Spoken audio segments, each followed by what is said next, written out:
কালো হ্যাট, বাঁকা ছড়ি আর সেই বিখ্যাত হাঁটা, পর্দায় যাকে দেখলেই হাসি পায় তিনি চার্লি চ্যাপলিন। নির্বাক চলচ্চিত্রের এই কিংবদন্তি তার হাস্যরসাত্মক চরিত্র দ্য ট্র্যাম্প দিয়ে বিশ্বজুড়ে খ্যাতি অর্জন করেছিলেন, কিন্তু তার ব্যক্তি জীবন ছিল জটিল এবং ঘটনাবহুল।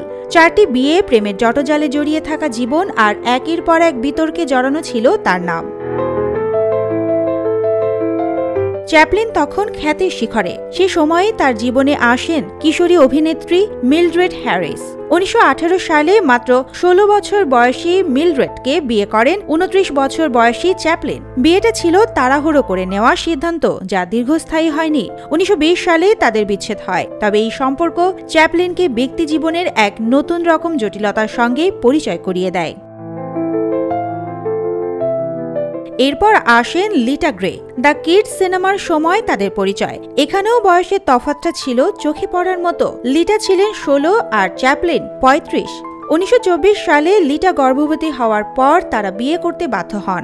এই বিয়েতে জন্ম নেয় তাদের 2 সন্তান, কিন্তু লিটার অভিযোগ চ্যাপলিন ছিলেন নিয়ন্ত্রণ পরায়ণ আর সম্পর্ক ছিল মানসিকভাবে বিষাক্ত। বিবাহ বিচ্ছেদ হয় মাত্র 3 বছরের মাথায়, আর সেই বিচ্ছেদ নিয়ে এতই বিতর্ক উঠেছে তা ছিল হলিউডের এক সময়কার সবচেয়ে আলোচিত ঘটনা। চ্যাপলিনের তৃতীয় স্ত্রী ছিলেন অভিনেত্রী পলেট গডার্ড। তারা 1936 সালে বিয়ে করেন এবং একসঙ্গে মডার্ন টাইমস ও দ্য গ্রেট ডিক্টেটর সিনেমায় অভিনয় করেন। তাদের বিবাহিত জীবন ছিল তুলনামূলকভাবে শান্তিপূর্ণ, তবে 1942 সালে তাদের বিচ্ছেদ ঘটে। সবচেয়ে বিস্ময়কর ও আলোচিত সম্পর্ক ছিল ওয়েনা ওনিলের সঙ্গে। চ্যাপলিনের বয়স তখন 54 আর ওয়েনা মাত্র 18। তিনি ছিলেন বিখ্যাত নাট্যকার ইউজিন ওনিলের কন্যা। অনেকে এই সম্পর্কের বিরোধিতা করেছিলেন, এমনকি ওয়েনার বাবা পর্যন্ত সম্পর্ক ছিন্ন করেন। তবে এই বিয়েই ছিল চ্যাপলিনের জীবনের সবচেয়ে স্থায়ী ও সুখের অধ্যায়। তাদের ঘরে জন্ম নেয় 8টি সন্তান।